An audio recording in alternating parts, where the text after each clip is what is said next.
That's an interesting question. Because I guess because I'm old, people ask me for advice. I wouldn't ask me for advice because I'm old. I would ask me for advice because I've lived a very long and varied and different than most people's lives. Um, I was asked by a friend of mine. He goes, if you could give me any advice to help me be healthier, mentally healthier in this place, what would you do? And I told him about, and I've made lots of videos about this many years ago on the gamers page. I used to isolate myself. I would take these little sabbaticals up to my grandfather's cabins, and I would isolate myself.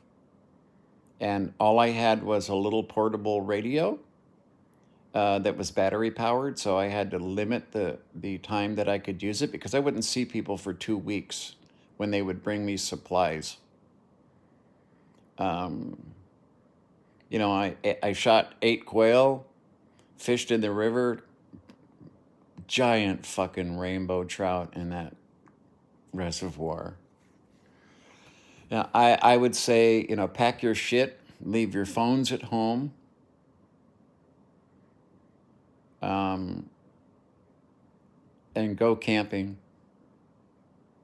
Go visit one of our national forests or someplace BLM land where you're not going to run into people right next to you with a giant fucking mobile home.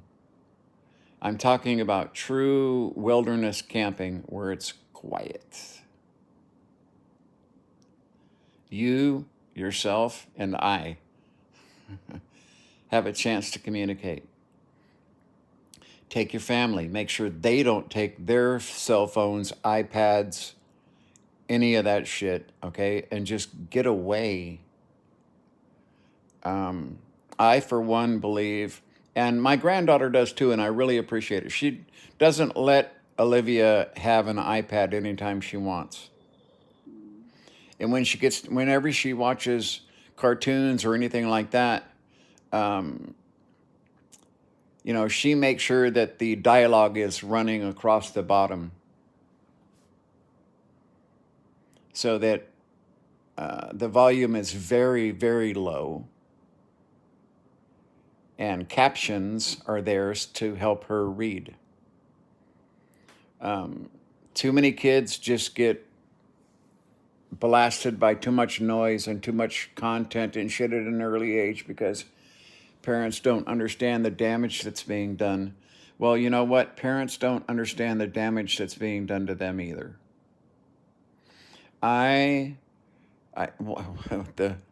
The main thing I talked about in the videos that I did was when I came back. Not being there. Being there was wonderful. So quiet in the daytime, just sitting on the porch, looking at the flowers and the creek and shit. I could hear my heartbeat. It was when I came back. It was very troubling when I came back. After 2 months of isolation, it was very troubling when I came back.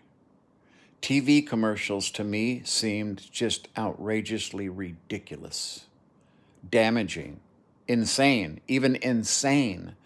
The content and the way they produced with looks of idiotic glee and ha ha, bye. It really shocked me.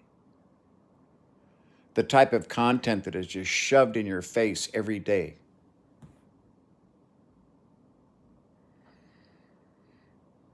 Yeah, shocking, okay? And if you watch commercials nowadays, sometimes you'll catch yourself going, who the hell did they make that commercial for? On YouTube, it's all about lying. But on most broadcast shows, it's this little mini movies that are just so absurdly insane that you're supposed to find it interesting. But that was the number one thing when I would come back. was everybody. Now, I for one, everyone can see my stereo system. I like my music loud, but I don't listen to music 24 hours a day, 7 days a week.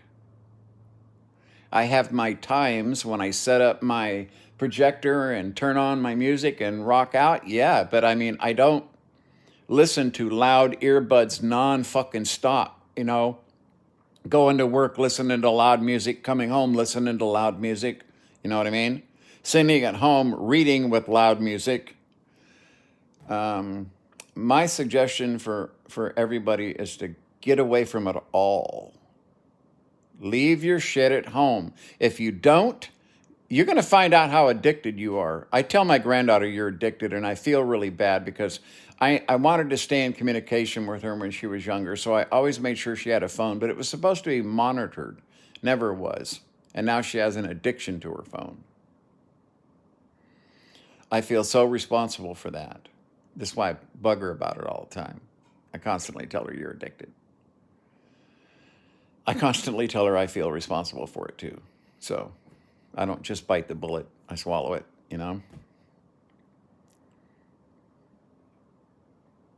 Yeah. Get away. Get out there. There are campgrounds. Let me see. Um, if you go out Highway 38 towards Mount Lassen, the back route, Millcreek, hole in the ground campground. There's not usually many people there. There's water. That would be one suggestion. That's not too far away, where if you needed to go get some supplies, it's not too far to drive. You don't have to hike out for 4 miles or 10 miles to your car and then drive 30 miles to a store. You know what I mean? Got the little Mill Creek store there. But get away from it. Just get out into the silence where you can hear your heartbeat.